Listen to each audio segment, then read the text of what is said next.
everybody, Amy here at Studio 23 with another installment of our 50 Artists of the Great Lakes Bay Region Artist Spotlight.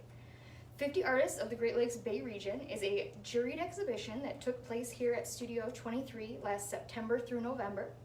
This exhibit takes place every 2 years and it showcases the work of local artists in our area. Each of the 50 artists featured is also included in our Art Around the City project. The Art Around the City is an outdoor exhibition that you can view along downtown and uptown Bay City, Veterans Park, Bigelow Park, and the Bay City Rail Trail. Each of the 50 artists from the exhibition has a piece of artwork reproduced on a metal plaque along this path. Today I'm joined by Tamara Ebenhoeh of Frankenmuth, Michigan. Tamara has her work located in downtown Bay City on the side of Timothy's Cigar Shop along Saginaw Street. Timothy's is located on the corner of 5th and Saginaw.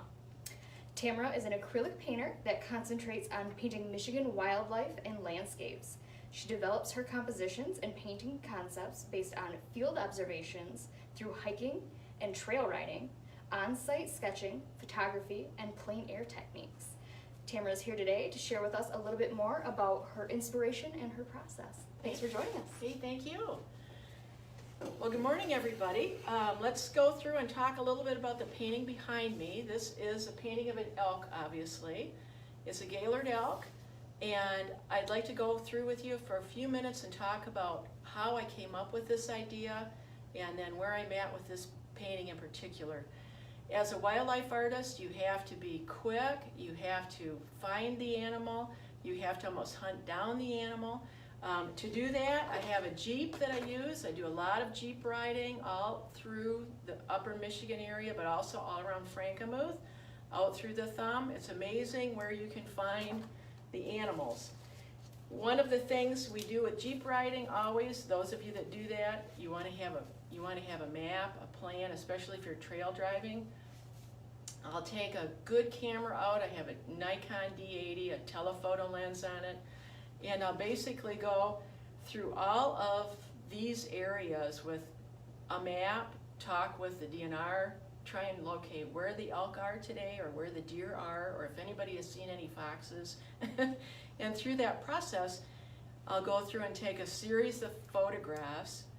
You have to be quick with it, you have to be quiet with it, you have to try and sneak up on them. And as those of you that are around animals, they're pretty smart. So that's how the process starts.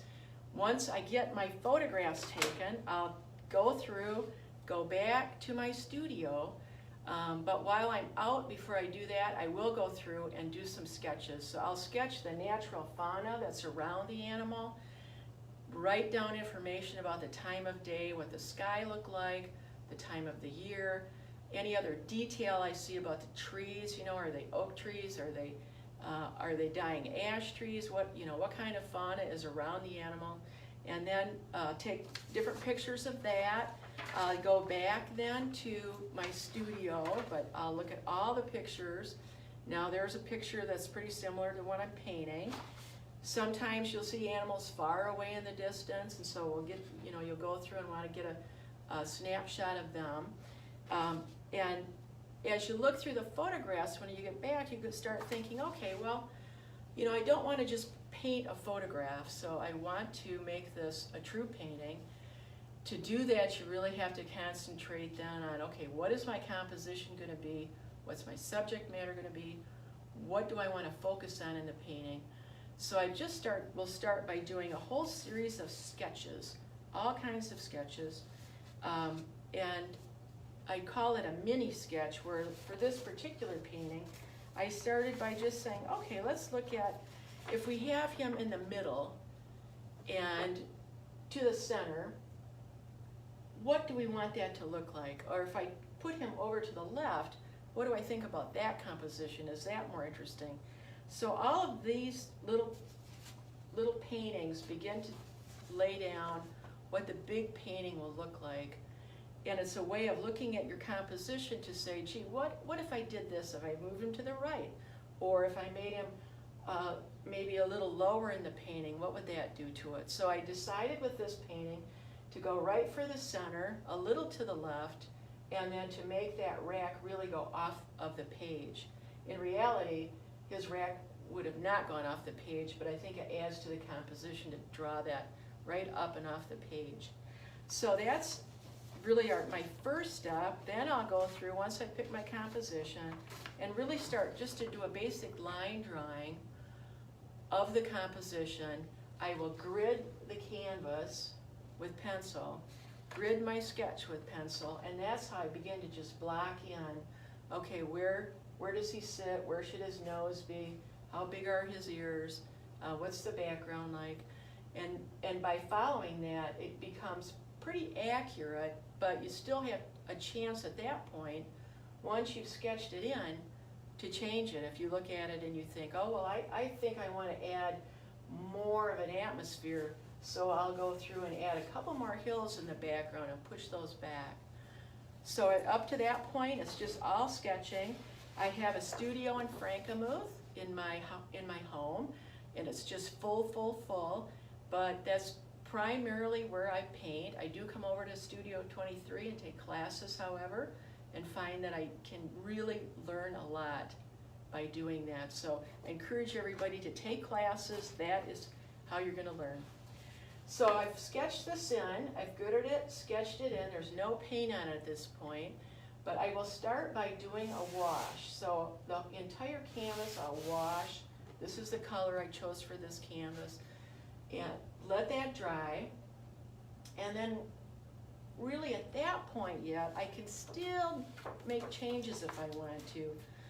So my next step is to really come up with a plan that says, okay, my first step on this painting, beyond just doing the wash, is to do what else. So I thought, okay, on this painting, I looked at these logs that were laying down, and I thought, I'm going to add a few more in because I think they're interesting. So that was one of the first things I penciled in, and then went ahead and, obviously painted those out. Then I decided, I want the ones in the front to be bigger. Sometimes with a photograph, they all look the same size, so I pulled these up in the foreground, made them bigger, added a little more detail in there so they pop out. These go back a little further, but so it adds some interest in terms of contrasting with this half-dead oak tree over here on the right. So that's my approach up to this point, and then what I really have is a plan that I'll follow and try and follow for the rest of the painting. But if you notice, it's all in pencil, and things are crossed off and things are changed. So as I'm working on it, if I see something else I want to do to it, like to bring some tree limbs in across the top, I'll probably add some clouds in one corner, and that's all things that I'll add to my plan. So as I put things away and pick up my paints, I'm really ready to go every time I do that. So it's good to have a plan. The other thing I always do with paintings is say, okay, even though you have a photograph again and you have sketches, let's really sit down before we put any highlights and shadows on and decide where was that sun at? For this painting, the sun was over here on the right. So what that will do is put a highlight. It will put a highlight along his nose, a pretty strong highlight along his rack on this side. There's a strong highlight on this tree coming in from the sun. And I literally will take the sketch and say, where is the sun? And then you can see I've drawn little arrows to where I really need to highlight. So it's part of planning, so you remember as you're working through this what you want to do. That's probably the most important thing you can do, is remember highlighting and shadowing, because it will make this from being flat. So here's a shadow plan. Same thing. When the sun hits the deer, when the sun hits down in here, where the shadow's going to be, you can see there's some low-lying shadows on the ground that I've started to put in. There's going to be some obvious shadows here. As I work on his fur, when I get to his fur, this side will be more shadowed than the side where he has his nose and his face and his muzzle, because again, the sun is coming down this way. As I worked on this composition, originally I did not have, if you notice, I have 3 other elk up here in the corner. I did not have them in here, and I had something else that he was looking at. There were birds and some other things making noise up here. But I thought, you know, it's gonna make it more interesting because he's such a big elk, and it was a photograph where I felt he was the dominant elk in the herd, to have maybe a few up here where he's really eyeing them and paying attention to what they're doing. So I think that adds to kind of the mystery of the overall painting. So you can take different pieces of what you're looking at out in the woods and add them in and make changes to them. As long as, you know, you couldn't put any palm trees in here, obviously, that wouldn't fit. But if you stick with the Michigan fauna, what's going on around in nature, then it all will make sense as you put your painting together. Now I do use a sketchbook. I'm faithful on a sketchbook. Even right now I have my drawing pad with me. But some of the things I'll do with a sketchbook is to really sit down and track and figure out, okay, if I'm painting say I'm painting this tree, and I know it's an oak tree, and it's going to be something that's going to look towards the fall when I get this painting done. What colors exactly do I want to use, and what are the details on that bark that I need to pay attention to for an oak tree, you know, versus another type of tree? So I always keep a sketchbook, and if you can just see from a quick glance, I track and write down what colors I'm using. I love golden acrylic paint. Primarily that's what I paint in. But I'll go through, for instance, now I'll label this as pine tree bark. And so every time I have a pine tree, I can go back through and go, okay, what was the basis? What did I use for the last pine tree? Not that it would be the same, but it gives you always a starting point. The same with looking through at the bark of all the trees that are lying down. I wanted that to be different from these trees over here. So again, what colors am I going to use for that, and what detail do I need to remember so they look different and so they don't look the same. And then the same thing goes on for using shadows. I'll go through and say, all right, let's talk about where the shadows will be. And frequently you can take an opposite of the color and make that a shadow. So on these, I actually have a lot of brown. I ended up putting a blue shadow in, so I'm going to end up working with a blue shadow, a little to the purple shade. But that will be the overall shadow, at least for the logs that are laying down. His shadow will end up being different, and again, I'll go with probably an opposite of what his fur is like when I'm done with his fur. When you are painting fur, some tips on painting fur, you can see that I have taken a paintbrush and just very quickly gone through to put in the curvature and the direction of the fur. And when you're painting with your paintbrush, you'll want to go through and follow. It's critical point in painting fur to follow that and make sure you're following the contour, because it'll make it look actually more realistic as you work on him. His horns, the same thing. You can see I've already put some contour lines in. Those will stay, some of those will stay, some of those will go, but it's again a way to know, okay, that this horn, when this comes down here, it actually blends in at the bottom versus being something that's jaunting off some other direction. So by just going through and making some quick sketches with your paintbrush, then you can really, as you go into an area, really follow the contour, and that's going to be important for you. Some of the tools I use, I'm a total tool master, and I think that it's important to learn different tricks. Many of these tricks I've learned at Studio 23 from different instructors.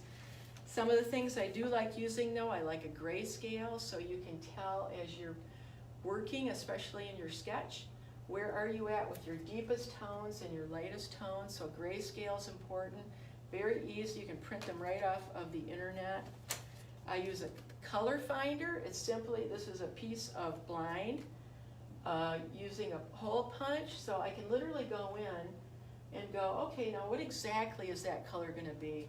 And it helps you kind of focus in on one little area versus trying to figure out all your colors at once. This is a great little tool. It's called a perspective finder. So if you're out and you're painting, especially outside, if you have certain types of angles going on, it's a very quick, easy way of finding your angles. Obviously color wheel, very important, everybody should have it. I also use for painting on critical areas, and I'm going to call his eye is going to be a critical area when I get to that. I'll simply take this and some artist tape and paint it and tape it on there. So I focus on nothing but that area while I'm painting that area. I'll do the same thing when I work on his snout. And what that does, it helps to eliminate all of the other activity that you can get. Because you can go, oh, I'm working on his eye, and then you look over in an area and you go, oh, it needs some more grass over there. Well, this prevents you really and helps you to really focus in on one area. So this is just a piece of paper. The other thing I love to use, I do a lot of glazing with golden acrylics. And this is a wonderful way of saying, okay, if I came over to him and made him more yellow, what would he look like? If I made him more brown, what would he look like? It's kind of a quick and easy way versus painting him and finding out, ooh, the color isn't quite what I want it to be. It also is a way of taking, say, a tree like this. This has an orange glaze on it, and it helps to pull your color together a little bit, especially if you have big brush strokes going like I do in this. So that's another critical little tool. You can make it up, use a magic marker. It's just a piece of plastic. Again, it's your paint right on it. I label which paints I'm using. And I save these so I can come back and on any painting go, okay, if I want to maybe put at some point some yellow tones up in the sky, what would that look like? So that's basically where I'm at. I'm about halfway through. I have to finish his fur, do my background and my sky, and obviously his antlers, and put a few more highlights in. But I encourage everybody to get out and walk around and see the art, and the art walk is wonderful. There's some great, great, great things to see. Thank you so much for sharing with us. I really enjoyed hearing about your entire process from your Jeep ride to working on the canvas. And I liked hearing about how systematically you approach each step of your painting, because artists work in so many different ways. True. And I can really relate to sort of the note-taking and the color swatches and all of the sketches, and it really just shows how much effort and work goes into a painting before you even get to the canvas. So thank you so much for taking us through that process. Well, thank you. We appreciate you making the time today to talk to everybody. And everyone else, come back next week. We will have an artist lecture from artist, educator, and graphic designer Michael Glowacki.